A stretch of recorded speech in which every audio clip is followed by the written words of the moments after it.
ধরুন, কোনো একদিন রাগের মাথায় আপনার বাবা চিৎকার করে বললেন, আজ থেকে তুই আমার ছেলে না।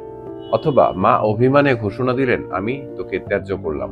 এই কথাগুলো শোনার পর সন্তান হয়তো ভেঙে পড়ে, পরিবারের শুরু হয় অশান্তি, সমাজে ছড়িয়ে পড়ে গুজব। কেউ বলে ত্যায্য সন্তান, আবার কেউ বলে ত্যায্য সন্তান নাকি সম্পত্তি থেকে বঞ্চিত হবে। কিন্তু বাস্তবে আইনের চোখে ত্যায্য সন্তান বলে কোনো শব্দই নেই। এটা নিছকই একটি লোকমুখে প্রচলিত ভ্রান্ত ধারণা। যেমন করিম ও রুনা একে অপরকে ভালোবেসে বিয়ে করেছিল। তারা দুজনই সাবালক, তাই আইনগতভাবে তাদের সিদ্ধান্তে কোনো বাধা নেই। কিন্তু তাদের ভালোবাসার বিরুদ্ধে গিয়ে উভয় পরিবারের পিতামাতা ঘোষণা দিলেন, ওরা ত্যায্য সন্তান, আমাদের সম্পত্তিতে ওদের কোনো অধিকার নেই। এমন ঘটনা আমাদের সমাজে প্রায়ই দেখা যায়। কেউ কেউ তো আবার নোটারি পাবলিকের সামনে হলফনামা করেও ত্যায্য ঘোষণা দিয়ে বসেন। অথচ এই ঘোষণায় কোনো আইনগত ফলাফল ঘটে না, বরং এমন কাজ আইনের অপব্যবহার বলেই গণ্য হয়। মুসলিম পারিবারিক আইনে খুব পরিষ্কারভাবে বলা আছে, সন্তানরা পিতামাতার সম্পত্তিতে বৈধ উত্তরাধিকারী। তারা বঞ্চিত হবেন না, যতই ঘোষণা বা রাগের প্রকাশ হোক না কেন।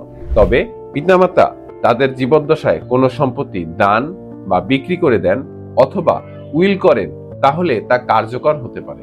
কিন্তু মনে রাখতে হবে, ইসলামী আইনে উইল করা যায় মোট সম্পত্তির মাত্র 1/3 পর্যন্ত, এবং সেটিও বাবা মায়ের মৃত্যুর পর কার্যকর হয়। জীবিত অবস্থায় উইলের কোনো আইনি শক্তি থাকে না। অতএব যদি কেউ জীবিত অবস্থায় সম্পত্তি দান বা বিক্রয় না করে যান, তাহলে মৃত্যুর পর তার সকল বৈধ সন্তানই উত্তরাধিকারী হবেন, যতই তাদের ত্যায্য বলা হোক না কেন।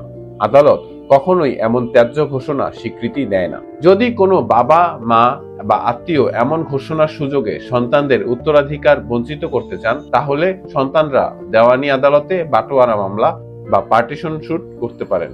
এক্ষেত্রে 1893 সালের বাটোয়ারা আইন অনুযায়ী কোর্ট ফি জমা দিয়ে মামলা দায়ের করা যায়, যাতে তাদের আইনগত অংশ নিশ্চিত হয়।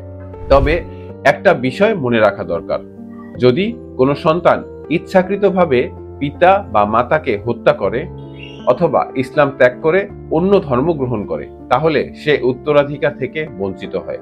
অন্যদিকে হিন্দু আইনেও আরো কিছু কারণ যুক্ত আছে, যেমন ধর্মান্তর, দুশ্চরিত্রতা, হত্যাকারী, সন্ন্যাস গ্রহণ বা শারীরিক মানসিক অক্ষমতা।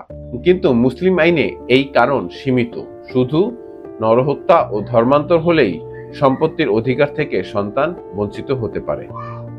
তাই বোঝাই যাচ্ছে, ত্যায্য ঘোষণা আইনের চোখে কেবলই আবেগের বহিঃপ্রকাশ, বাস্তবে এর কোনো মূল্য নেই। একজন বাবা মা রাগ করে সন্তানকে ত্যায্য বলতে পারেন, কিন্তু আইন কখনোই তার উত্তরাধিকার কেড়ে নিতে দেয় না, কারণ আইন পরিবারের নয়, ন্যায় বিশ্বাসী। শেষ কথা হচ্ছে, ত্যায্য নয়, সম্পর্কের পুনর্মিলনই হোক প্রজন্মের শিক্ষা। আর সম্পত্তি নিয়ে নয়, মানবিকতা আর ভালোবাসা নিয়ে গড়ে উঠুক প্রতিটি পরিবার।